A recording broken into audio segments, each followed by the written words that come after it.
सांगतो. चांगला योग्य प्रश्न आहे हा. याचं कारण याविषयी इतक्या भ्रांती आहेत, समजुती, गैरसमजुती, अपप्रचार सगळं आहे.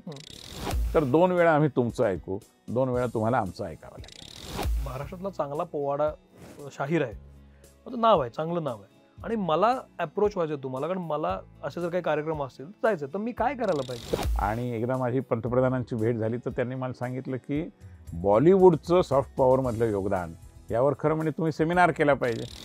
जे महाविद्यालयामध्ये हो. न्यूड पोस्टर्स बरोबर. पेंटिंग होतं Correct, ते तुम्ही correct, फाडून टाकलं खरं सर. आहे, खरं आहे. तर आता ही जगतमान्य कला आहे, तर आता याचं ह्याबद्दल काय बोलायचं मग? आज चित्र काय निर्माण झालं की एक्स लोकांच्या भावना दुखावल्या गेल्या की तुम्ही मानता, वायच्या दुखावल्या गेल्या की तुम्ही मानत नाहीत. आतून बघितल्यावर काय दिसतं? अमुक अमुक लवज तमुक तमुक आणि बदामाचं चिन्ह. खरं तर शिवाजी महाराज आणि त्यांचं कर्तृत्व आपल्या मनामनात आहे असं आपण म्हणतो, पण गड किल्ल्यांची बोंबच आहे, ते होतच नाही. पण त्याच्यात एक सायनेज आहे छोटंसं. त्यात लिहिलं आहे की भारत हा अनेक उपासना पद्धतींचा देश आहे. त्यातले 2 प्रमुख म्हणजे हिंदुइझम आणि ब्राह्मणिझम. बरं, मला फार गंमत वाटते. मुळात महाराष्ट्राला काय सांस्कृतिक धोरण खरंच आहे का?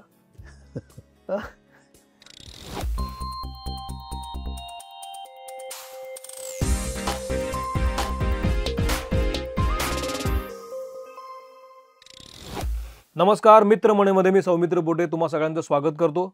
आज आपल्यासोबत खास पाहुणे आहेत. अर्थात त्यांची ओळख करून द्यायची मला आत्ता गरज वाटत नाही, कारण संपूर्ण भारत त्यांना ओळखतो, महाराष्ट्रात ओळखतो. पण एक औपचारिकता म्हणून मी ओळख करून देतो. आपल्यासोबत आहेत विनय सहस्त्रबुद्धेजी. सर, मी तुमचं खूप स्वागत करतो. नमस्कार.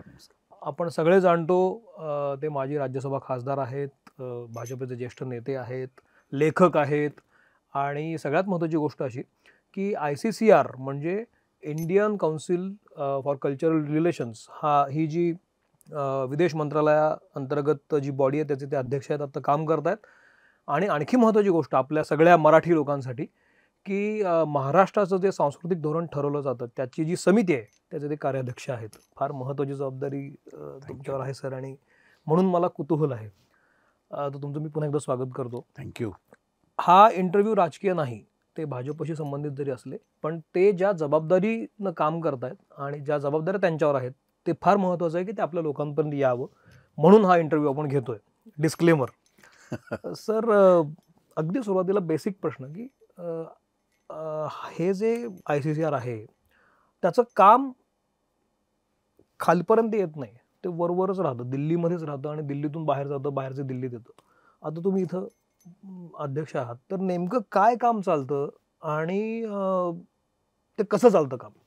असं की भारतीय सांस्कृतिक संबंध परिषद म्हणजे ज्याला इंग्रजीमध्ये आपण ICCR Indian council for cultural relations म्हणतो, ही तशी जुनी संस्था आहे. 72 वर्ष झाली. आणि आपले अबुल कलाम आझाद हे ज्यावेळी शिक्षण मंत्री होते स्वातंत्र्यानंतर, त्यावेळी 1950 मध्ये ती स्थापन झाली.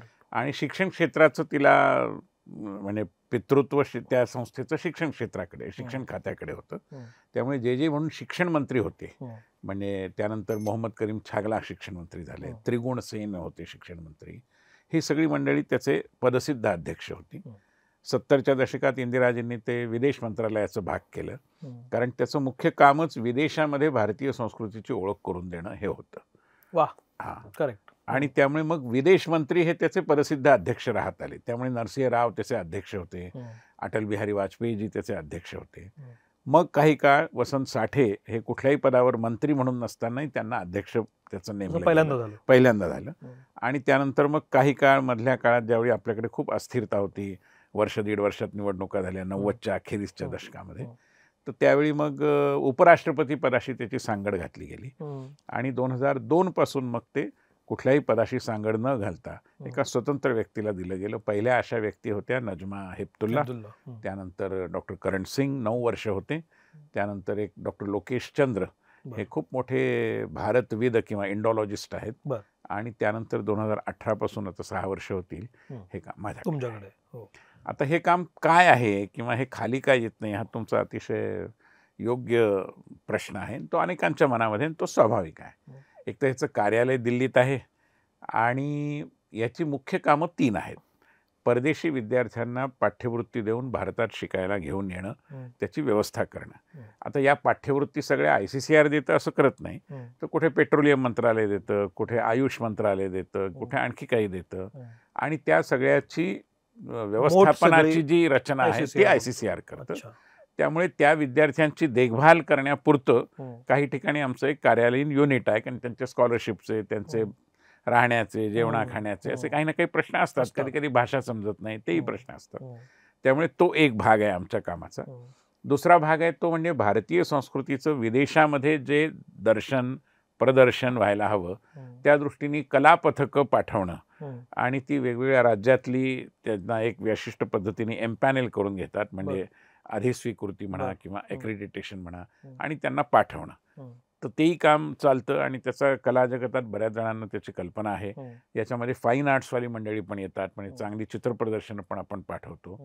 त्यामुळे ते एक दुसरं काम आहे. आणि तिसरं काम वैचारिक स्वरूपाचं आहे, की ज्याच्यामध्ये इंडॉलॉजी, बुद्धिस्ट स्टडीज अशा काही विषयांवरच्या कॉन्फरन्सेस घेणं, आणि या विषयामध्ये परदेशामध्ये खूप काम चालतं. त्याचा आपल्या देशातल्या कामाशी एक त्याची सांगड घालून घेणं, त्याचा सांधा जोडून घेणं, आणि त्या दृष्टीने विद्वज्जनांच्या बरोबर अशा प्रकारचे उपक्रम करत राहणं, हाही आमच्या कामाचा तिसरा भाग आहे. त्यामुळे पाठ्यवृत्ती, ज्याला आपण म्हणू वैचारिक काम, आणि कलेच्या क्षेत्रातलं काम, या पद्धतीने ICCRचं पण काम. याच्यामध्ये इतकं महत्वाचं काम आहे, पण मग ICCR चं नाव आणि काम ढळढळीत पुढे का आलं नाहीये? काम बॅकएंडला का राहिलंय ICCR? एकतर कसं आहे की भारताच्या अंतर्गत ज्यावेळी कलेचे कुठलेही विषय येतात, तर ते कार्यविभाजन जे आहे केंद्र सरकारच्या नियमानुसार, तर ते काम सांस्कृतिक खात्याचं आहे. बरोबर. Department of culture, ministry of culture. बरोबर. त्यामुळे त्यात आम्ही ढवळाढवळ करत नाही, त्यांनाही ते आवडत नाही, त्यामुळे मग आम्ही ते करत नाही. त्यामुळे परदेशात ज्यावेळी ही कामं होतात, तर त्या दृष्टीने हे कार्यविभाजन आहे की परदेशातलं काम तुमचं, देशातलं काम आमचं, आणि मग त्याच्यात हस्तक्षेप होत नाही. त्यामुळे देशामध्ये आम्ही फार काही करत नाही खरं म्हणजे. त्यामुळे ते तळागाळात पोहोच. पण याचा अर्थ नाही की आम्ही काही करू नये. दुर्दैवाने काय झालं की संस्कृती नावाचा जो विषय आहे ना, त्याची व्याख्या आपण खूप सीमित करून टाकली. मी तुम्हाला एक जुना किस्सा सांगतो, कारण किस्स्याने आपल्याला विषय समजतो. तुम्हाला आठवत असेल 70च्या दशकामध्ये ज्यावेळी जनता पार्टीचं सरकार होतं, मोरारजी देसाई आपले पंतप्रधान होते, त्यावेळी जनता पार्टीमध्ये एक अंतर्गत वाद होता की जी जनसंघाची मंडळी आली आहेत त्यांची दुहेरी सदस्यता आहे, कारण ते एकाच वेळी राष्ट्रीय स्वयंसेवक संघाचे स्वयंसेवकही आहेत आणि जनता पार्टीचे सदस्य देखील आहेत. तर असं तो होऊ शकत नाही. मधुलिमये वगैरे बऱ्याच जणांनी हा वाद एक प्रकारे उचलून धरला होता किंवा वाढवला होता, काही म्हणू आपण. तर मोरारजी नंतर तो पक्ष फुटला आणि भाजपवाले वेगळे झाले, जनसंघवाले. तर त्यावेळी ज्यावेळी चर्चा झाली तर मोरारजी देसाईंना विचारलं गेलं की दुहेरी सदस्यत्व असं तुम्ही म्हणता, पण राष्ट्रीय स्वयंसेवक संघ तर असं म्हणतो की ते एक सांस्कृतिक संघटना आहे, मग तुमची काय हरकत आहे? तर मोरारजी देसाई म्हणाले की अच्छा, सांस्कृतिक संघटना असं म्हणतात ते, पण मी तर कधी त्यांना नाच, गाणी, नृत्य याच्यात तर कधी बघितलंच नाहीये. म्हणजे सांस्कृतिक संघटनेची व्याख्या आपण इतकी सीमित करून टाकली की जे संगीत, नृत्य या क्षेत्रात आहे तेवढंच सांस्कृतिक. आपल्याकडे शाळेमध्ये सांस्कृतिक कार्यक्रम म्हणजे तेवढंच. पण संस्कृती आणि सांस्कृतिकता याची व्याख्या इतकी व्यापक आहे, त्याचा परीघ एवढा मोठा आहे की ज्याच्यात आमचे कारागीर येतात. आज आमचे जे हुपरीला सुवर्ण चांदीचे दागिने बनवणारे लोक आहेत ते कारागीर नाहीत. बांबूमध्ये काम करणारी लोक आहेत, कारागीर नाहीत. आज आमच्याकडे माहिती आपल्याला की अनेक समाजांमध्ये या वेताच्या टोपल्या असं करण्याचं काम आहे, आदिवासी समाजामध्ये आहे. तर हे सगळे कलाकारच आहेत, यांना कला म्हणून मान्यता का द्यायची नाही आपण? त्यामुळे या कला आहेत, लोककला आहेत, आपल्या रांगोळीसारख्या, मेहंदीसारख्या ज्या परंपरेने कुटुंबातून चालत आलेल्या कला आहेत, या सगळ्यातून संस्कृती बनत असते. पण दुर्दैवाने ही व्याख्या खूप संकुचित केली गेली किंवा त्या दृष्टीने त्याच्याकडे बघितलं गेलं, त्यामुळे असं झालं नाही. आता आम्ही भारतीय सांस्कृतिक संबंध परिषदेचं काम माझ्याकडे आल्यानंतर आम्ही ही व्याख्या व्यापक करण्याचा प्रयत्न केला आहे. म्हणजे उदाहरणार्थ पहिल्यांदा असं झालं की 2020 मध्ये, आणि त्यावेळी कोरोना होता, पण आम्ही एक कल्पना मांडली होती की आपण एक वेबिनार करू, कारण सेमिनार तर शक्य नाही, आणि त्याचं शीर्षक होतं viewing relations through textile traditions. याचं कारण हे जे विविंग आहे, विणकाम, विणकर, हे संबंध दक्षिण पूर्व आशियामध्ये, मध्य आशियामध्ये सगळीकडे याची एक पारंपरिक अशा प्रकारची वहिवाट आहे, पद्धत आहे. आणि त्यामुळे असे जे मास्टर विव्हर्स आहेत त्यांना आपण एकत्र करूया. तर जवळजवळ 12 देशांमधले 40-50 मास्टर विवर्स त्या सेमिनारमध्ये एकत्र आले. बरं. माननीय पंतप्रधानांची ती कल्पना खूप आवडली. त्यांनी 5 मिनिटाचा संदेश दिला. भूतानची महाराणी त्याच्यामध्ये आली, कोरियाची फर्स्ट लेडी आली, बांगलादेशचे टेक्स्टाईल मिनिस्टर आले आणि खूप चांगला सेमिनार झाला. आणि प्रथमच textile designing, market exchange, design exchange या विषयांची आम्ही चर्चा केली. बरं. तसंच आमच्या कारागिरांचं आहे. आत्ता मध्यंतरी इराणचे राजदूत जे आहेत ते मला भेटायला आले होते. तर इराणमध्ये तेहरानच्या जवळ इस्फहान नावाचं गाव आहे, खूप प्रसिद्ध गाव आहे. आणि हे आपल्या चिनी मातीच्या भांड्यांवरच्या कलाकुसरीकरता प्रसिद्ध आहे. अशीच कलाकुसरीची प्रसिद्धी आपल्याकडे उत्तर प्रदेशातल्या अनेक गावांमध्ये, खुर्जा नावाचं गाव आहे, तिथे असंच आहे. आता या दोघांमध्ये जर आपण थोडा समन्वय घडवून आणून दिला तर यांच्या डिझाईन्सची, यांच्या तंत्रज्ञानाची माहिती इकडे होईल, यांच्या संबंधातली माहिती तिकडे जाईल. हे होणं आवश्यक आहे, हे करण्याची गरज आहे. त्यामुळे अशा पद्धतीने कला या विषयाचा जो व्यापक परिघ आहे त्याला कवेत घेण्याचा प्रयत्न आम्ही ICCRच्या माध्यमातून करतो आहोत. मी तुम्हाला आणखीन एक किस्सा सांगतो की आम्ही संगीताच्या क्षेत्रातल्या लोकांना तो परदेशात पाठवतोच. कोणी शास्त्रीय संगीत, सुगम संगीत, आता अलीकडे बॉलिवूड प्रकार खूप प्रसिद्ध झाला, यांना आम्ही पाठवतो. तर मध्यंतरी माझ्याकडे एक मी फक्त विचारतो, हे जे सगळे कलाकार जातात बाहेर ते ICCR थ्रूच जातात? करेक्ट. बाकी कुठलाही चान्स नाही, बाकी म्हणजे ते आता खासगीरित्या कोणी जाऊ शकतं, सरकार जेव्हा पाठवतो तेव्हा पण सरकार ज्यावेळी पाठवतो त्यावेळी ते सामान्यतः ICCR पाठवतो. मग किस्सा सांगत होता तुम्ही. तर तो किस्सा असा की या कलाकारांना आपण पाठवतो ना, तर आता आपल्याकडे मिरजेला खूप मोठ्या प्रमाणात विशेषतः मुस्लिम समुदायातली लोक आहेत की जे तंतुवाद्य निर्मितीचं काम करतात. त्याच्यामध्ये म्हणजे विशेषतः तानपुरा बनवणारी लोक आहेत. हां, तिथले एक युसुफ मुल्ला म्हणून आहेत, त्यांचे तानपुरे हे भीमसेनजी जोशी वाजवायचे आणि त्यांना त्यांचेच तानपुरे लागायचे. तर या युसुफ मुल्लांचा एक मुलगा आहे अल्ताफ म्हणून, त्याची बहीणही खूप या विषयात PhD केली तिने की या तंतुवाद्य निर्मात्यांच्या समस्या काय आहेत. आणि मिरजेला एक सितार मेकर गल्लीच आहे, त्यात सगळे सितार बनवणारीच लोक आहेत आणि सितारीच्या बरोबरीने तानपुरे पण बनवतात. तर हे तानपुरे एक्सपोर्ट होतात. आणि जर त्यांची आकडेवारी जे त्यांनी मला उपलब्ध करून दिली त्याच्या आधारे बोलायचं झालं तर जर 100 तानपुरे बनत असतील तर 70 एकाच निर्यात होतात.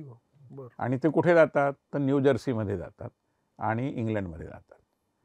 तर त्यांचं म्हणणं असं की हे तानपुरे तिथे आम्ही पाठवतो तर खरी, बरेच साधक आहेत तिथे, देशी आहेत, परदेशी आहेत, पण ज्यावेळी मेंटेनन्सचा प्रश्न येतो त्यावेळी त्यांच्याकडे काही नाही. मग तुम्ही फक्त कलाकारांना का पाठवता? कारागिरांनाही पाठवा. तर आम्ही आमची धोरणाची चौकट बदलून आता कारागिरांना देखील तिथे तानपुरा देखभाल प्रशिक्षणासाठी पाठवतो. तर त्यामुळे हे असे काही नवीन आयाम त्याला जोडले जावे याकडे आमचा कटाक्ष आहे. आणखीन एक नवीन आयाम आम्ही जो जोडला आहे तो सांगतो, कारण त्याचा एक कार्यक्रम 12 तारखेला व्हायचा आहे. आपल्याला माहिती आहे, सगळ्यांनाच माहिती आहे की परदेशामध्ये जवळजवळ एकही राजधानीचं ठिकाण एखाद्या देशाचं असं असेल असं मला वाटत नाही की जिथे भारतीय रेस्टॉरंट नाही. आता ही जी आपली पाककला आहे ती आपली संस्कृतीच आहे ना. बरोबर. त्यांच्या माध्यमातून भारत पोचतो तिथे. आणि आज तर असं झालंय की इंडियन रेस्टॉरंट नावाचा एक ब्रँड निर्माण झाला आणि आपल्या अनेक शेजारी राष्ट्रांमधली लोकही इंडियन रेस्टॉरंट या नावाने आपला आपला व्यवसाय करतात. आता आपल्या रेस्टॉरंट ओनर्सना आणि ते जी मेहनत तिथे करून परदेशी भूमीमध्ये एक आपलं पदचिन्ह निर्माण करतात त्यांना प्रोत्साहन दिलं पाहिजे. आतापर्यंत असं झालं नव्हतं. आम्ही आता एक अन्नपूर्णा प्रमाणपत्र सर्टिफिकेट नावाची एक योजना सुरू केली आणि गेल्या वर्षी आम्ही सगळ्या राजदूतांकडून अशा प्रथितयश रेस्टॉरंट्सची नॉमिनेशन्स मागवली. एका पॅनेल ऑफ ज्युरीनी त्यांचं सिलेक्शन केलं आणि जगभरातल्या 7 रेस्टॉरंट्सना आम्ही यावेळी 2023चं अन्नपूर्णा सर्टिफिकेट देण्याचा कार्यक्रम हेमा मालिनी यांच्या उपस्थितीत 12 तारखेला दिल्लीमध्ये करणार आहोत. पण याचा फायदा काय होणार आहे? याचे फायदे 2 आहेत. एक म्हणजे हे एक ऑथेंटिक इंडियन रेस्टॉरंट आहे. अच्छा. आज बघा कसं झालं, ही जी ऑथेंटिसिटी जी आहे ना, ओरिजिनॅलिटी आहे ती आपणच जपायला पाहिजे. आज योग शास्त्र जे आहे त्याचा उद्गम कुठे झाला? भारतात झाला. पण आज योग विषयक प्रमाणपत्र देणाऱ्या संस्थांची अधिक संख्या कुठे आहे? अमेरिकेत आहे. आणि ते बियर योग नावाचा एक योग चालवतात. एक हॉट योग म्हणून आहे.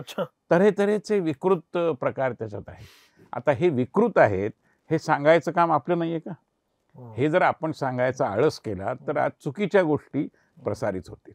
आणि कमीत कमी खाद्यप्रकारात असं होऊ नये आणि म्हणून ऑथेंटिक भारतीय शैलीचं खाद्य जिथे पुरवलं जातं, सामान्यतः दक्षिण भारतीय, उत्तर भारतीय दोन्ही, अशा रेस्टॉरंट्सना आपण एक रेकग्नाइज केलं पाहिजे. पण त्याच्या टर्म्स कंडिशन्स काय असतात? त्याच्या टर्म्स कंडिशन्स अशा आहेत की कमीत कमी 5 वर्ष त्यांनी अनब्लेमिश म्हणजे कुठलाही डाग त्यांच्यावर नाही अशा पद्धतीने काम केलेलं असलं पाहिजे.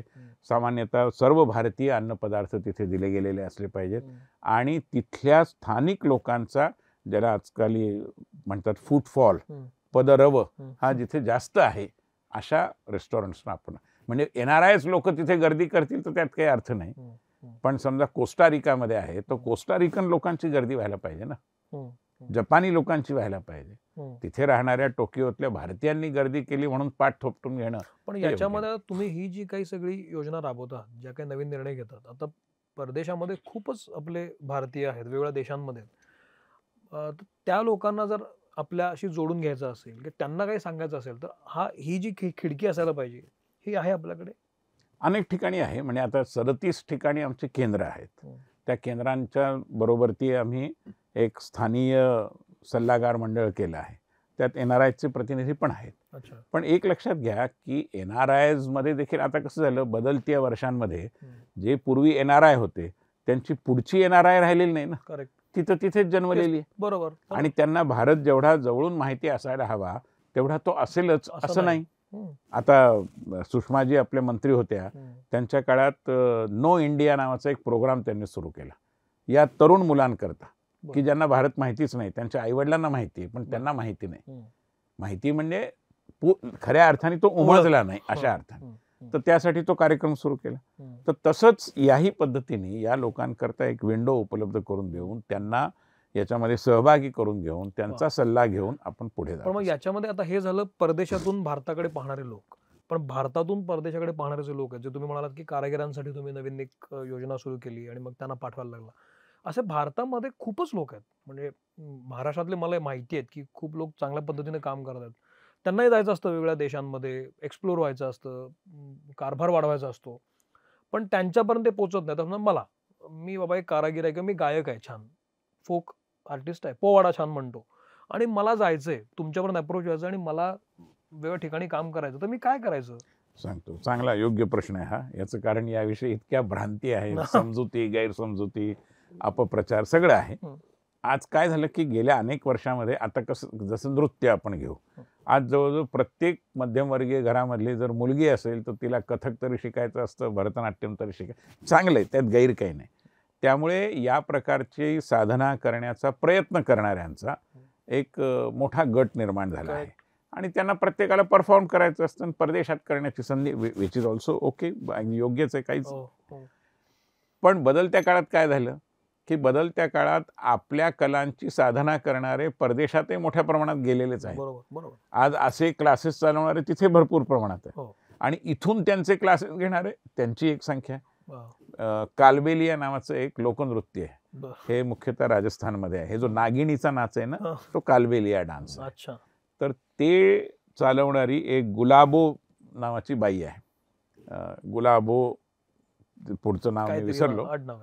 तर या गुलाबो बाईंना मध्यंतरी मोदी सरकारने पद्मश्री पण दिली.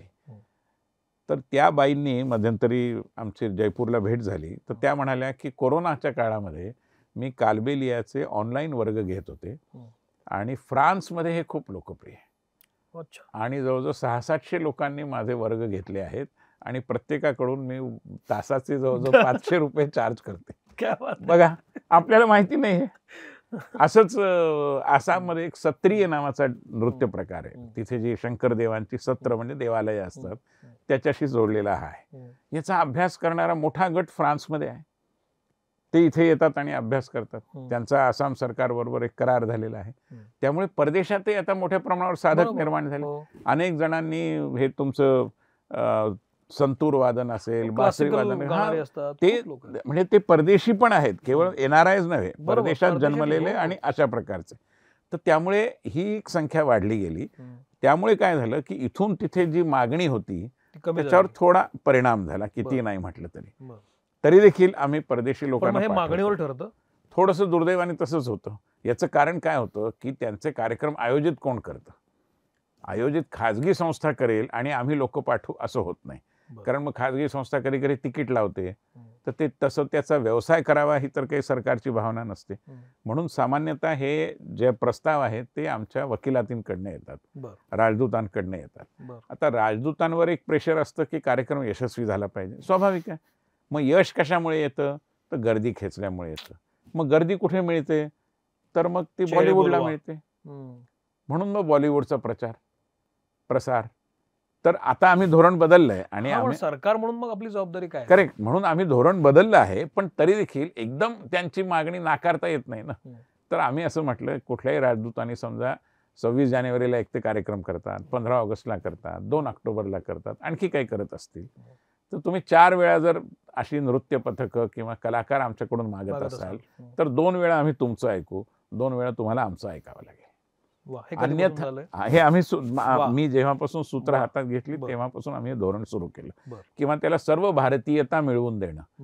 नाहीतर आमच्या अरुणाचलच्या नृत्य प्रकारांना कोणी विचारणारच नाही, असं होता कामा नये. आणि त्यामुळे अरुणाचल असेल, मिझोरम असेल किंवा दक्षिण भारतातले नृत्य प्रकार असतील, जनजातीय आदिवासी लोकांचे असतील, यांनाही त्याच्यात सहभागी करून घेण्याचा आमचा आग्रह आहे. मागणी तसा पुरवठा या धोरणाचा तोच होता की आता समजा मी महाराष्ट्रातला चांगला पोवाडा शाहीर आहे, नाव आहे, चांगलं नाव आहे, आणि मला अप्रोच व्हायचं तुम्हाला, कारण मला असे जर काही कार्यक्रम असतील जायचं, तर मी काय करायला पाहिजे? तर खरं म्हणजे काय असतो सांगतो मी. एक तर आमच्याकडे एक एम्पॅनेलमेंट नावाचा प्रकार असतो. हे फार महत्वाचं आहे बरं का, कारण आपल्यामध्ये खूप कलाकार असतात आणि जसं सर म्हणाले, केवळ गायक आणि नृत्य कलाकार म्हणत नाहीये मी, कारागीर असतात किंवा वेगवेगळ्या प्रकारचे रांगोळी आर्टिस्ट असतात. अशा सगळ्यांसाठी फार महत्वाचं आहे की आपली कला जर परदेशात पोहोचवायची असेल किंवा तुम्हाला जायचं असेल तर काय करायला पाहिजे हे सर सांगतात.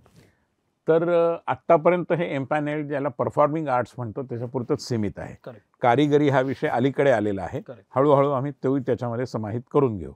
पण हे जे कलाकार आहेत, या कलाकारांचं एम्पॅनेलमेंट हे आमच्याकडे होत राहतं.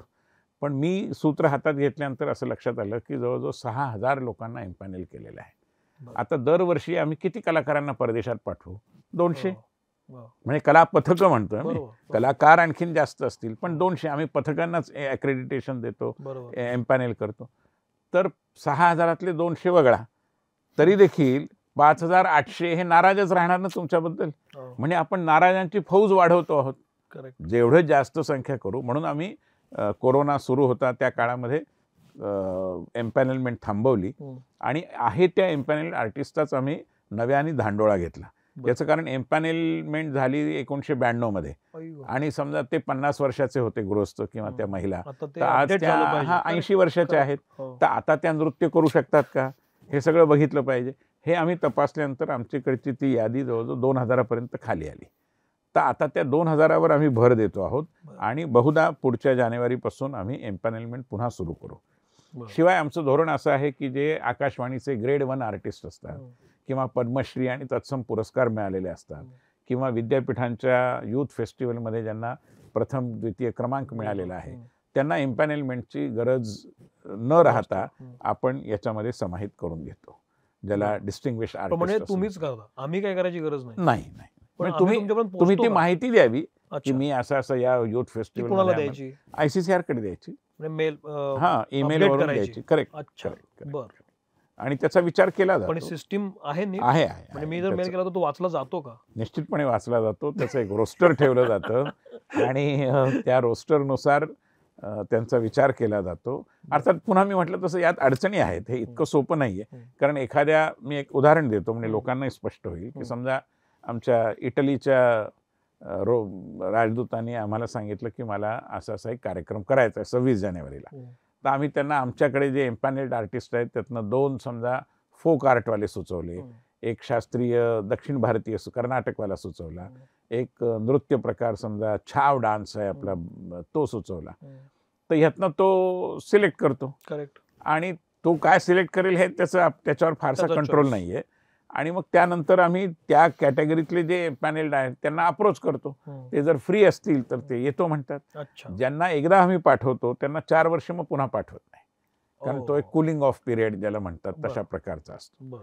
कारण इतके आपल्याकडे कलाकारांची खूप आहेत. खूप संख्या खूप आहे, आहे. त्यामुळे असं तर नाही करता येणार ना की काही मुठभर लोकांनाच संधी मिळाली. हम्म. त्यामुळे आम्ही गेल्या काही वर्षात हा बॅकलॉग दूर करण्याचा खूप प्रयत्न केला, ओके. पण तरी तो असू शकतो. म्हणजे याच्यामध्ये मगाशी तुम्ही बॉलिवूडचा विषय काढलात की त्याचा पगडा खूप मोठा आहे आणि जसं तुम्ही म्हणालात की देशाचं इम्प्रेशन बाहेर काय आहे, तर ते त्यामध्ये बॉलिवूड हे फार महत्वाचं आहे. त्यात होणारे नृत्य असू दे, सिनेमे महत्त्व करून येतात. बॉलिवूडचं काय इम्प्रेशन आहे बाहेरच्या देशांमध्ये? असं इतक्या वर्ष काम केल्यावर तुम्हाला काय वाटतं की काय, कसं जग बघतं आपल्याकडे? नाही, असं आहे की एक राष्ट्रांचा समूह आहे. आता आफ्रिकेमध्ये मी गेलो होतो, तर आमच्या टांझानियाचे सांस्कृतिक कार्यमंत्री म्हणले की तुमचे सिनेमे आमच्याकडे खूप लोकप्रिय आहेत. मग त्यांनी आपल्या काही टीव्ही सिरियल्सची नावं पण मला सांगितली. ही लोक सगळं खूप पाहतात इथे. किंवा सेंट्रल एशियामध्ये म्हणजे कझाकस्तान, उझबेकिस्तान, इथेही आपली सिरियल्स आणि सिनेमे खूप लोकप्रिय आहेत. मी समरकंद नावाचं विद्यापीठ आहे उझबेकिस्तानमध्ये, तिथे गेलो होतो आणि माझ्याबरोबर एक शिष्टमंडळ होतं, राजदूत पण होते.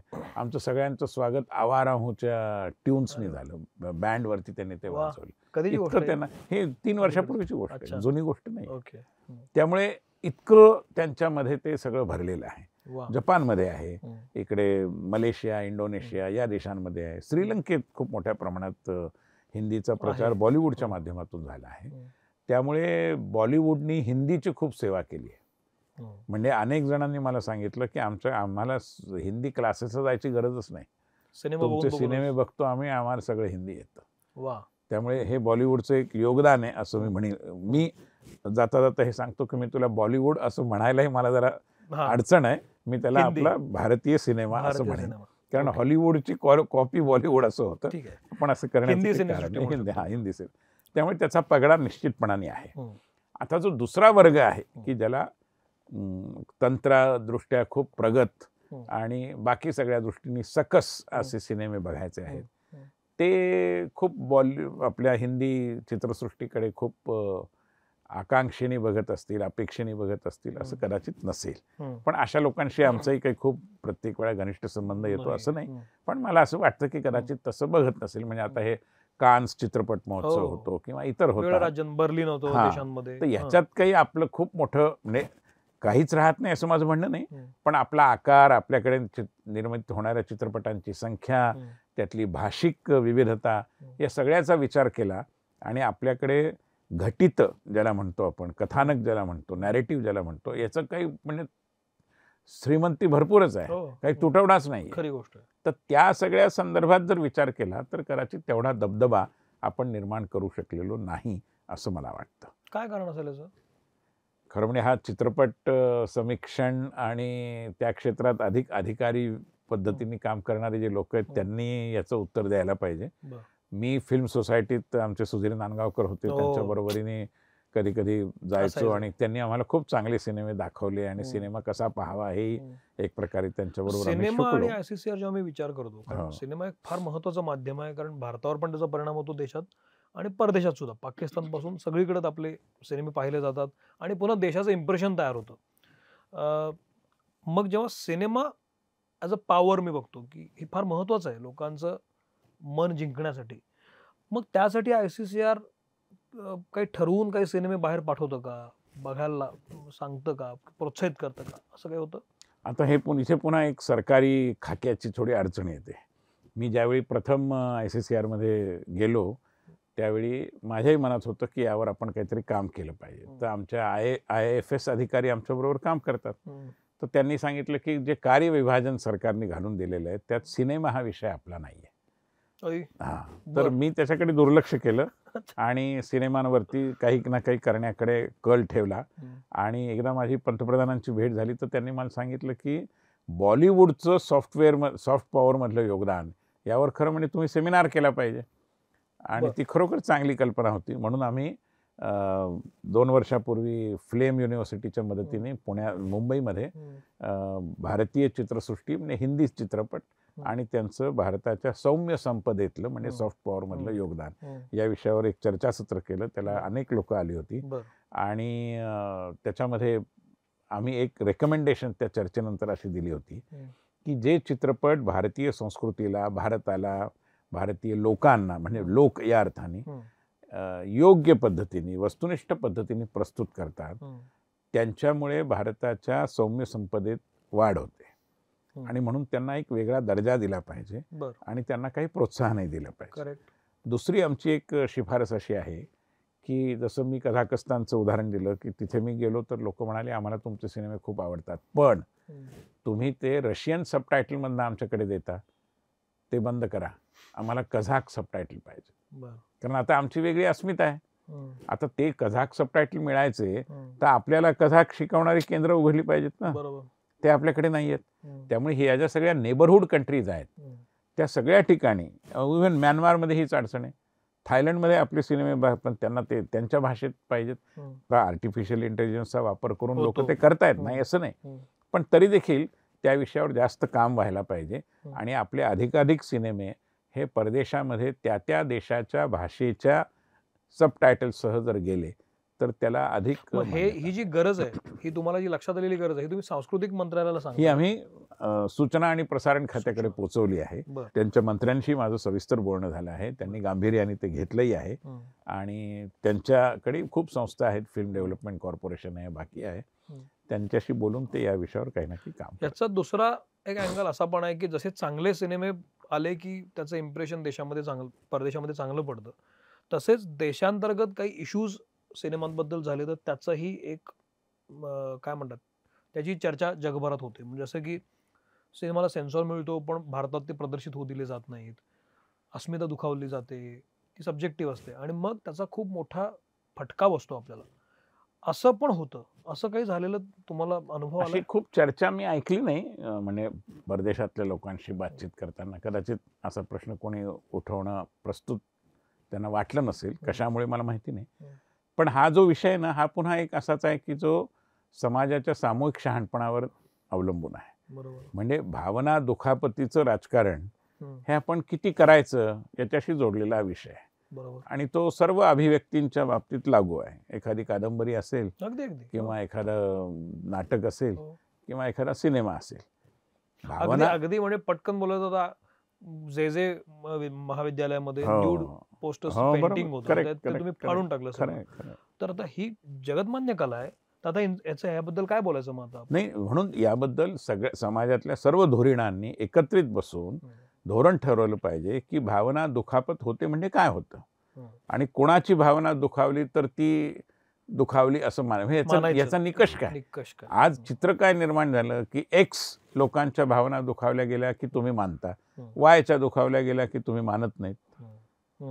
असं होता कामा नये. एवढाच त्यातला विवेकाने हा विचार केला. याचा परिणाम तुमच्या कामावर होतो असं फार झालेलं मला आतापर्यंत गेल्या 6 वर्षात असं आढळला नाही, कारण 6 वर्षात माझ्या समोर असे खूप मोठे वाद झाले. एकदा ते सॅटॅनिक वर्सेस किंवा तस्लिमा नसरीन वरून जे झाले होते तर तो काळ आता मागे पडला, तसं झालेलं नाही. पण ह्या दुसऱ्या बाजूने ही गोष्ट खरी आहे की म्हणजे विशेषतः M.F. हुसेन हे खूप चांगले चित्रकार होते, याबद्दल काही शंकाच नाही, पण त्यांच्या चित्रातून जो गैरसमज निर्माण झाला तोही खराच आहे ना, की त्यांनी हिंदू देवदेवतांचं जे एक विकृत चित्र उभं केलं त्यातनं अनेकांच्या भावना दुखावल्या गेल्या की असं का करता तुम्ही. आणि ह्याच्या मुळाशी काय आहे की आपण आपल्या संस्कृतीला ज्या पद्धतीने इतरही जनांना म्हणजे परदेशी लोकांना समजावून सांगायला पाहिजे ते परिश्रम आपण न घेतल्यामुळे लोक गणपतीला एलिफंट गॉड म्हणतात आणि हनुमानाला मंकी गॉड म्हणतात. म्हणजे ही त्यांची समजुतीची आकलनाची मर्यादा जशी आहे तशी आपली देखील समजावून सांगण्यातली मर्यादा आहे ना. आपणही त्यांना हे करेक्ट कधी केलं नाही बऱ्याच जणांनी. याच्यामध्ये तुम्ही आता ICCR चे पदसिद्ध अध्यक्ष म्हणून काम करता आहात, 6 वर्ष झाली. आता तुम्ही महाराष्ट्राशी जोडलेले आहातच, पण महत्वाची जबाबदारी आहे की तुम्ही आता सांस्कृतिक धोरणाची जी काही समिती आहे त्याचे कार्याध्यक्ष आहात. मला फार गंमत वाटते, मुळात महाराष्ट्राला काय सांस्कृतिक धोरण खरंच आहे का? आहे का, असावं का वगैरे असे बरेच प्रश्न निर्माण होतील, पण मी तुम्हाला इतिहास सांगतो ज्याच्यामुळे या काय परिस्थिती आहे समितीची कल्पना पुढे आली. इतकी आपली मोठी परंपरा आहे ना, इतकं सगळं आपल्याकडे ठेवा आहे, पण जे काही म्हणजे हे धोरण म्हणजे हास्यास्पदच झालंय की काय अशी परिस्थिती आहे. अशा वेळेला तुम्ही तिथे येऊन बसलात म्हणजे जबाबदारीचं काम आहे. या अनुषंगाने मी विचारलं की खरंच आहे, काय आहे, असावं का, काय परिस्थिती? दुर्दैवाने असं आहे की 2010 मध्ये मला असं वाटतं की विलासराव साळुंखे त्यावेळी मुख्यमंत्री होते, तर त्यावेळी त्यांनी एक सांस्कृतिक धोरण आखणीकरता एक समिती नेमली. विलासराव देशमुख. विलासराव देशमुख. हां, हां. त्या काळात ही जी समिती स्थापन झाली त्याचे अध्यक्ष होते आह साळुंखे आणि त्याच्यामध्ये अनेक मान्यवर होते. अरुण टिकेकरही त्याचे सदस्य होते आणि त्या समितीचा अहवालही माझ्याकडे आहे. पण त्या अहवालाचं स्वरूप सगळ्या मान्यवरांविषयी आदर ठेवूनच मी हे म्हणतोय की ते थोडंसं जाहीरनाम्यासारखं झालेलं आहे.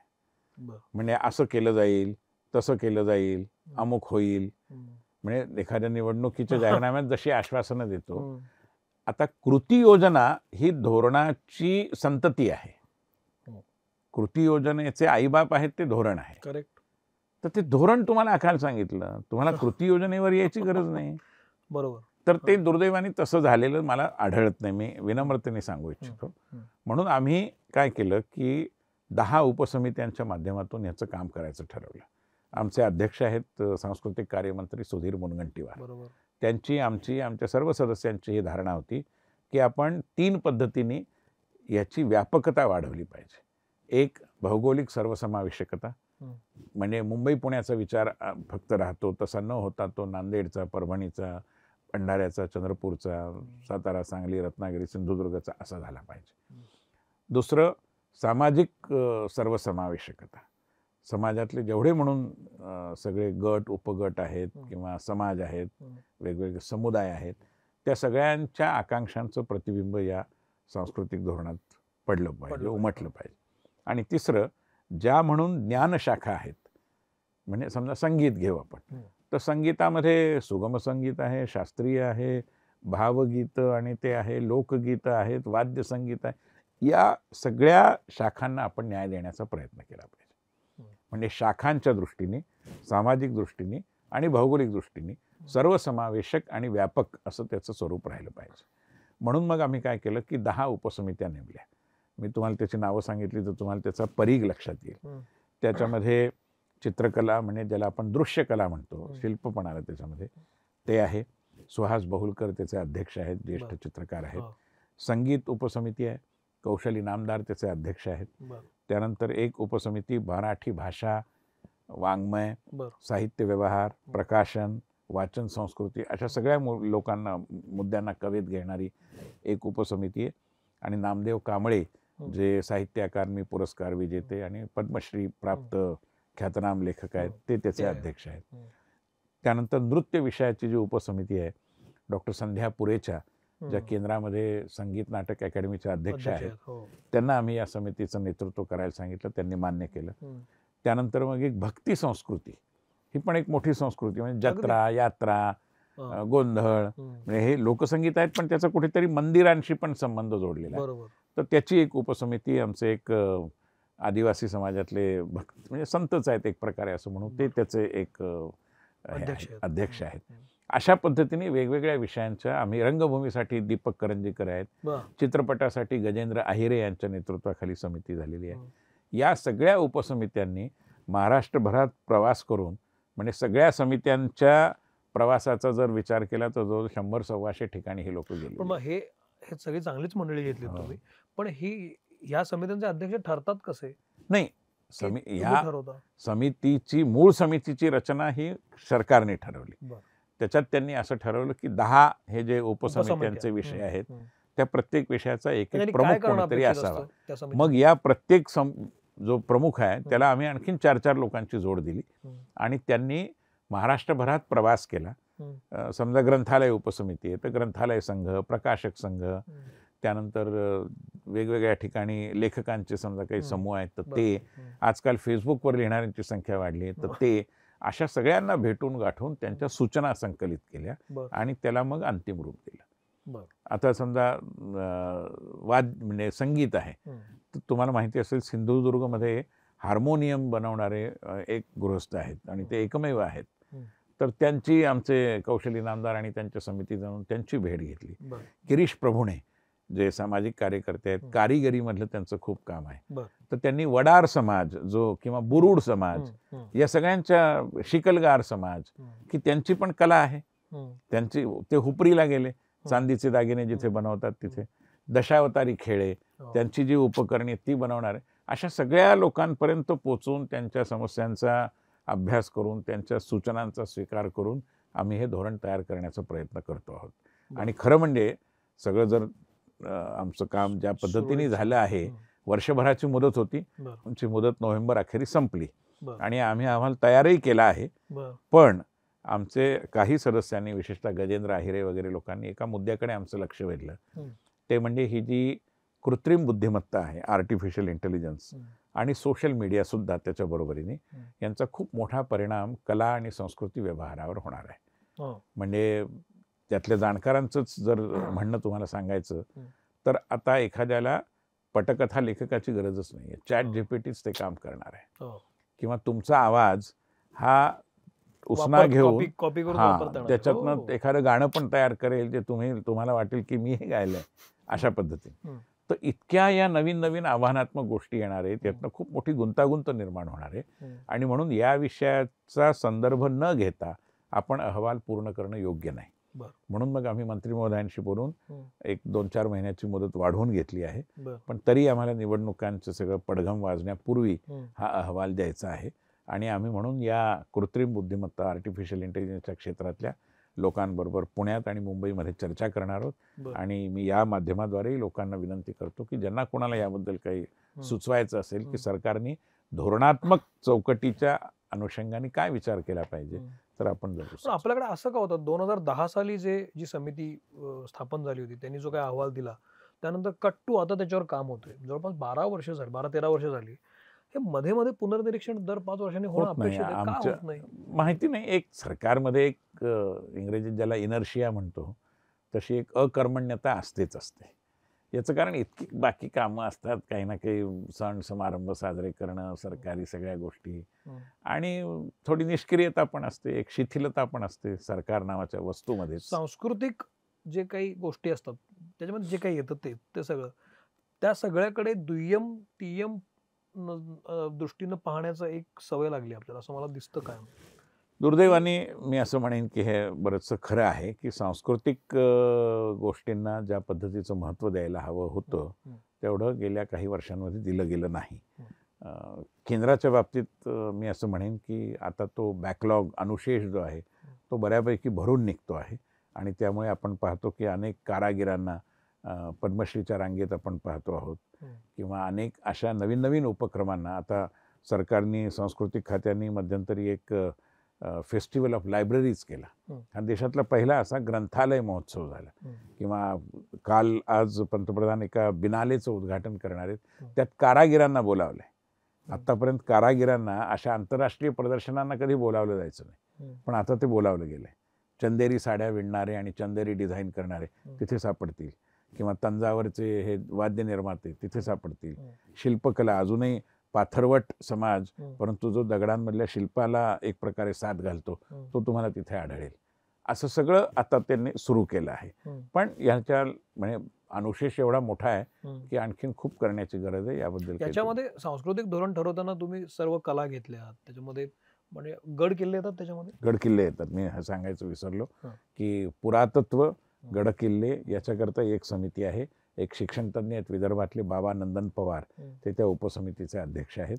आणि त्यांनी खूप मेहनत करून अतिशय चांगल्या पद्धतीने. मला काय वाटतं मध्ये कसं सर, म्हणजे सरकार शेवटी काम करत असतं चांगल्यासाठी, तुम्ही करत आहात, पण एक दृष्टिकोनाचाच अभाव दिसतो मला या सगळ्या गोष्टीकडे पाहण्याचा. म्हणजे आता गड किल्ल्यांचं उदाहरण घ्या तर त्याची डागडुजी हा एक मुद्दा आहे साधा. खरं तर शिवाजी महाराज आणि त्यांचं कर्तृत्व आपल्या मनामनात आहे असं आपण म्हणतो, पण गड किल्ल्यांची बोंबच आहे, ते होतच नाही. बरं त्याच्यासाठी बजेट सँक्शन होतात, मग ती येईपर्यंत इतका वेळ जातो की नवीन बजेट सँक्शन व्हायला लागतं. ही जी लिथार्जी आहे ना, तुम्ही धोरण ठरवून काय होणार आहे, पण हे जी सिस्टीम आहे ह्याच्यासाठी काहीतरी करावं, असं यासाठी तुम्ही काय करताय? तुमच्या पहिल्या प्रश्नाच्या अनुषंगाने आधी एक उत्तर देऊन मग पुढे जातो की आम्ही धोरणाच्या आराखड्यामध्ये, म्हणजे जी कच्चा मसुदा आहे अजून तो फायनल नाही झालेला, पण एक खूप आग्रहाची सूचना आलेली आहे की अशा धोरणाच्या प्रस्तुतीनंतर, ते सादर केलं गेल्यानंतर दर 3 वर्षांनी त्याची समीक्षा करण्याची एक अंतर्निहित रचना असली पाहिजे. सरकारने एक नवीन समिती नेमावी, असं काही नाही की यांनाच कायम ठेवावं, पण त्यांनी त्या धोरणाची सतत समीक्षा, अंमलबजावणीची केली पाहिजे. अन्यथा अंमलबजावणीच्या नावाने आनंद राहील, ते होता कामा नये. पहिला भाग. दुसरा गडकिल्ल्यांच्या बाबतीत तुम्ही जे म्हणताय ते अतिशय योग्यच आहे. पण हे सगळे प्रश्न केवळ सरकार सोडवू शकेल असे दुर्दैवाने नाहीत. मी उदाहरण देतो. आणि कुठेतरी लोकानुनय, कुठेतरी भावनिकता, अशा सगळ्या गोष्टींचा, राजकारण आलंच त्याच्यामध्ये, निवडणुकीचा दबाव आला, परिणाम होतो. मी देखील काही गडकिल्ल्यांवर गेलो, मी नाव नाही घेत कारण नंतर त्यातनं. पण एखाद्या किल्ल्यावरती किती वरपर्यंत वाहनं जाऊ द्यायची याचं काही धोरण असायला हवं का नाही? 100%. आम्ही ते याच्यात घातलं आहे. किंवा आता अनेकदा काय होतं की किल्ल्यांच्या आजूबाजूची जी जमीन आहे ती बळकावण्याचे प्रकार होतात. किल्ल्यावर कोणत्या पदार्थांची विक्री होऊ दिली पाहिजे आणि कोणत्याची होऊ नाही दिली पाहिजे याचंही काहीतरी धोरण पाहिजे. त्यामुळे असे अनेक प्रश्न आहेत की जे स्थानिक जनतेशी सुद्धा जोडले. पण मग याच्याशी ICCRचा संबंध असतो का? नाही. अल्टिमेटली काय का की शेवटी त्याच्यातून तुमचं इम्प्रेशन पण येतं. शिवाजी महाराज जगभरात पोहोचलेले असतात, मग त्यांचे किल्ले जगभरात जात असतात. एक शंका म्हणून मी विचारलं. नाही, अर्थार्थी संबंध आहेच, म्हणजे तशा अर्थाने तुम्ही जर विचार केला तर. आता प्रत्येक वेळी आम्ही टुरिझम डिपार्टमेंटला तर हे सांगतोच नेहमी की तुमचे जे गाईड आहेत त्यांच्याकडनं योग्य माहिती दिली जाईल. याकरता तुम्ही थोडी, किंवा आता आमच्या मनात एक कल्पना आहे, पुढच्या वर्षी आम्ही कदाचित करू, की आपल्या ऐतिहासिक वारसा स्थळांमध्ये जे लाईट अँड साऊंड शो सादर केले जातात त्यांची एक स्पर्धा घेतली पाहिजे.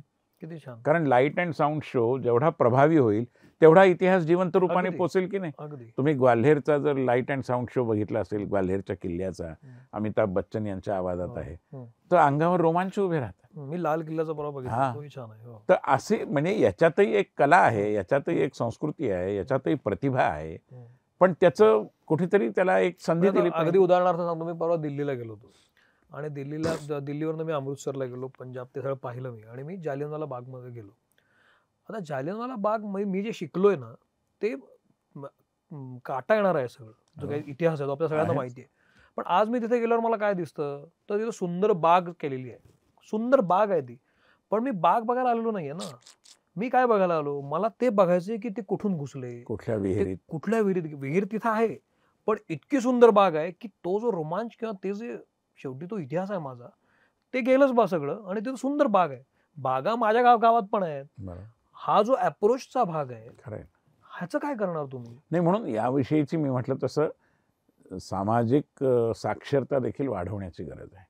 आपल्याकडे इतका मनाला त्रास होतो. मी एकदा झाशीच्या किल्ल्यावर गेलो होतो आणि त्या किल्ल्याला थोडं पण वरती गेलं की असे खूप काय म्हणू त्याला, छोट्या छोट्या खिडक्या, एक अशी दालनच आहेत, ती बाहेरच्या बाजूने खिडकी आहे आणि दालन आहेत. असं खूप सुंदर दिसतं बाहेरून. ते आतून बघितल्यावर काय दिसतं, अमुक अमुक लवज तमुक तमुक आणि बदामाचं चिन्ह.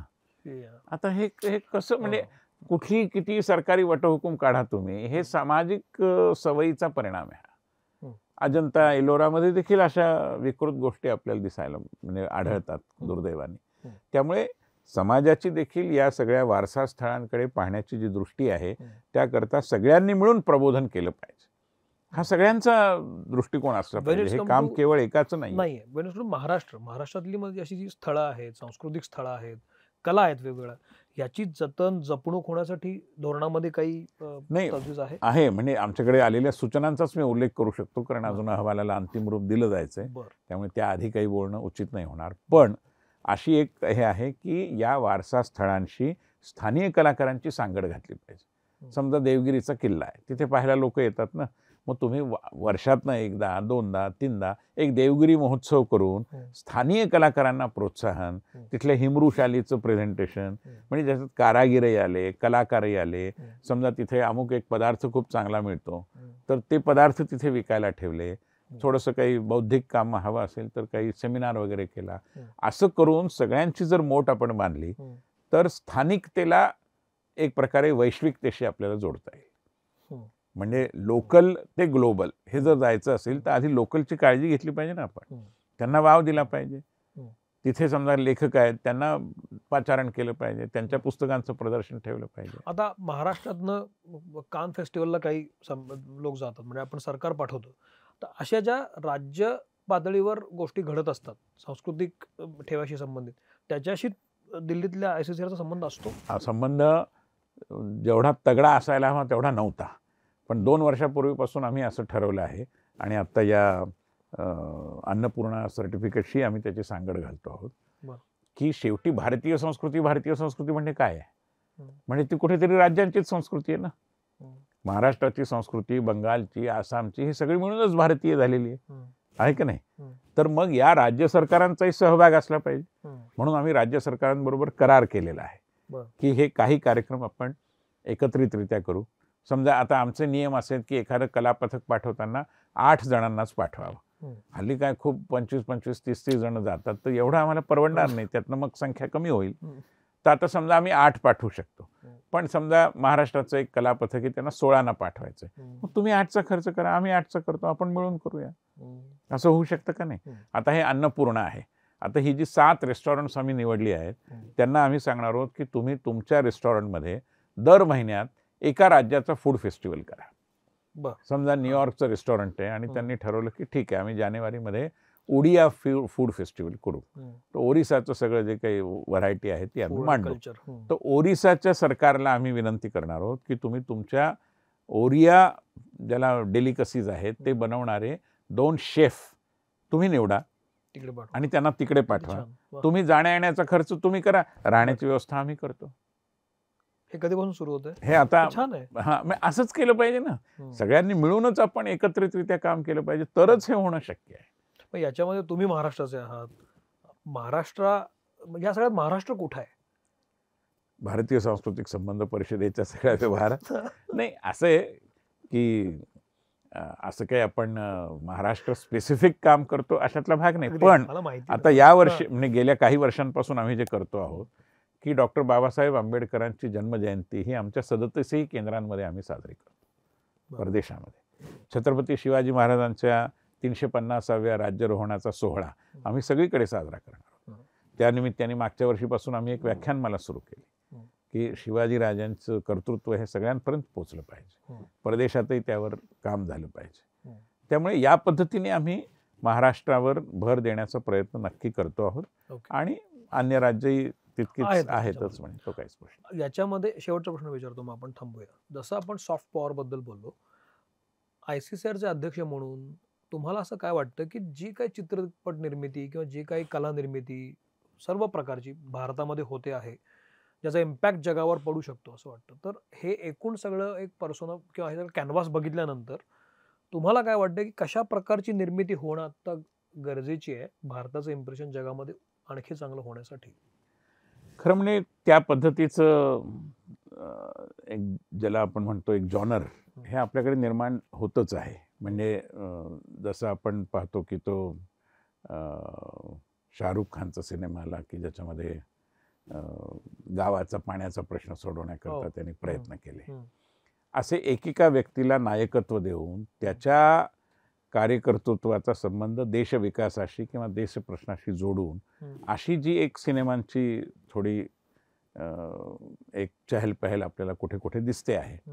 मला असं वाटतं की जग हा ॲस्पिरेशनल इंडियाला बघू इच्छितो आहे. हा जो नवा आकांक्षावान भारत आहे त्याला जग बघू इच्छित आहे आणि ते आपण जगापुढे मांडलं पाहिजे. अगदीच आता प्रश्न विचारतो, शाहरुख खानचा विषय निघाला होता. मधल्या काळात शाहरुख खान आणि ते प्रकरण खूप झालं.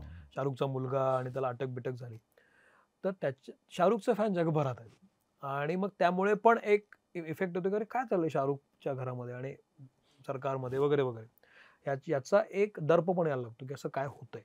पुन्हा झाला असं की घटना अशी घडल्या की त्यातून तो सुटलाच.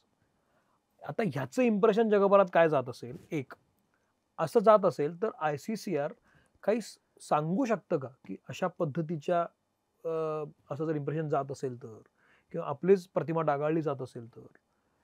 दुर्दैवाने काय सांगू का की परसेप्शन म्हणजे सरकारची इमेज, सरकारची नव्हे देशाची इमेज, देशाची प्रतिमा, देशाविषयीचं जागतिक लोकमत आणि त्याला आकार देण्याचं काम हे असं दिलेलं काम नाहीच आहे, कोणालाच दिलेलं काम नाही.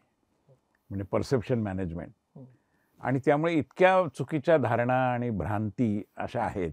तुम्ही सांगताय हा त्या मानाने खूप छोटा मुद्दा, पण इतके गंभीर अपप्रचाराचे विषय आहेत आपल्याविषयीचे. मी तुम्हाला 1-2 उदाहरणं देतो, थोडा वेळ कदाचित जाईल. पण मी क्योटोला गेलो होतो जपानमध्ये. तिथे एक एथनोग्राफी म्युझियम आहे, खूप सुंदर म्युझियम आहे, ज्यांनी बघावं. त्याची एक साऊथ एशिया गॅलरी आहे. खरं म्हणजे काय की सगळी भारताचीच आहे, साऊथ एशिया आपलं म्हणायचं. हम्म. पण त्याच्यात एक सायनेज आहे छोटंसं. त्यात लिहिलं आहे की भारत हा अनेक उपासना पद्धतींचा देश आहे. त्यातले 2 प्रमुख म्हणजे हिंदुइझम आणि ब्राह्मणिझम. बरं. आता हे कुठून आलं? तर हे कदाचित जाणीवपूर्वक एक समाजामध्ये दुही माजवण्याकरता किंवा तुम्ही एक नाहीचात हे सांगण्याकरता केलं असेल किंवा अज्ञानातून झालं असेल. काही असेल, त्याला आरेला कारे म्हणणं हे आपलं काम आहे का नाही? अगदी. तर ते काम व्हायला हवं. किंवा जुनी गोष्ट सांगतो, 20 वर्षापूर्वी सुशांत गुणतिलके नावाचे एक खूप मोठे समाजशास्त्रज्ञ आहेत श्रीलंकेतले. त्यांनी एका पुस्तकात याचा उल्लेख केला आहे की कशी चुकीची भ्रांत कल्पना मांडली जाते. साऊथ कॅलिफोर्निया युनिव्हर्सिटीमध्ये एक सेमिनार झाला. त्या सेमिनारचा विषय होता bride burning and son preference traditions in India. म्हणजे याच्यापेक्षा आणखीन भयानक काय असू शकतं? पण हे असं, आणि त्यावेळी बहुधा कोणी फार आक्षेपही घेतला नाही आणि त्यामुळे तसं होत गेलं. आता आम्ही ICCR तर्फे सगळ्या देशांमधल्या पाठ्यपुस्तकांमध्ये भारताविषयी काय लिहिलंय त्याचा एक अभ्यास केला आणि खूप चांगल्या प्रकारची उद्बोधक माहिती समोर आली की काही देशांनी असंच विकृत चित्रण केलंय, काही देशांनी खूपच भलामण केली आहे, चांगली योग्य पद्धतीने लिहिलंय. आता ज्यांनी विकृत चित्रण केलंय तिथले आमचे राजदूत ते चित्रण हटवण्याकरता प्रयत्नशील आहेत. हे सोपं काम नाहीये, पण कोणीतरी करायला हवं का नाही? हे आम्ही करतो आहोत. पण असं हे देशाबद्दल विकृत चित्रण अशा जे काही करतात लोक, असं तुम्हाला किंवा परराष्ट्र मंत्रालयाला विचारत नाहीत, राजदूतांना विचारत नाहीत की आपण काय माहिती घेतोय त्या पुस्तकामध्ये देशाबद्दल? असं थोडीच विचारतो. आता आपण आपल्याकडे पाठ्यपुस्तकं लिहितो, आपल्याकडे समजा टांझानिया सारखा देश आहे, त्याच्याविषयी 2 ओळी देखील नाहीयेत. तर ते म्हणतील तुमचं पण बघा ना तुम्ही. त्यामुळे असं नाही होत. पण भारत कसं आहे की भारत हा काही एक छोटासा देश आहे असं नाहीये ना. भारतीय संस्कृती आहे, सिव्हिलायझेशन आहे. त्यामुळे त्याविषयी आपल्याला अधिक दक्ष राहिलं पाहिजे. आणि त्यामुळे भारताविषयीची जी पुस्तकं आहेत त्याचाही आम्ही एक सर्व्हे केला की वेगवेगळ्या देशांच्या ज्या नॅशनल लायब्ररीज आहेत त्याच्यामध्ये भारताविषयीची किती पुस्तकं आहेत आणि ते पुस्तकं कोणत्या प्रकारची आहेत, ते काय चित्रण करतात. आता अगदी शेवटचा प्रश्न विचारतो मी. खरंच याच्यामध्ये ICCRचे अध्यक्षपद तुम्ही जवळपास 18 पासून आहात. तुम्हाला असं वाटतं का की या बॉडीकडे काही अधिकार यायला हवेत असं वाटतं का? आणि ते कुठले असायला हवेत? अधिकारच नाही, अधिकारांपेक्षाही असं नाही की आमच्याकडे अधिकार नाही. ज्याला काम करायचं ना त्याला काही अधिकारांची अडचण नाहीये. पण प्रश्न असा आहे की याच्याकडे अधिक गांभीर्याने बघितलं जायचं असेल, जसं मी म्हटलं ना की कल्चरची सांगड संगीत नाटकाशी घातली जाते किंवा कल्चर म्हणजे इव्हेंट मॅनेजमेंट असं एक समीकरण केलं जातं जे अत्यंत चुकीचं आहे, उथळ आहे आणि अपरिपक्व आहे. मग काय करायला पाहिजे तर याची आमची चर्चा सुरू आहे विदेश मंत्रालयाबरोबर. माझी स्वतः जयशंकरांशी याची सविस्तर चर्चा झाली आणि माझी खात्री की ते आमचा सूचनेचा स्वीकार करतील की भारत सरकारच्या परराष्ट्र खात्याने एक सौम्य संपदा नीती बनवली पाहिजे. म्हणजे सॉफ्ट पॉवर पॉलिसी. ती जेवढी व्यापक होईल आणि ती एकदा समोर असेल तर कुठल्याही गोष्टीकडे बघण्याचा दृष्टिकोन हाही अधिक गंभीर आणि परिपक्व होईल.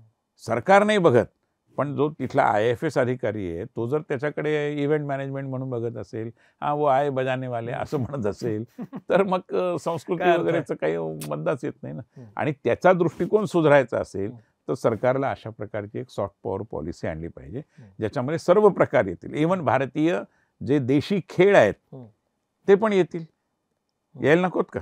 आता पंतप्रधानांनी साऊथ डायलॉग केला तर तुम्हाला मी सांगतो की सगळा जो दक्षिण गोलार्ध आहे, आफ्रिका आहे, दक्षिण अमेरिका आहे, दक्षिण पूर्व आशिया आहे, भारत आहे, या सगळ्यांमध्ये खूप समानता आहे.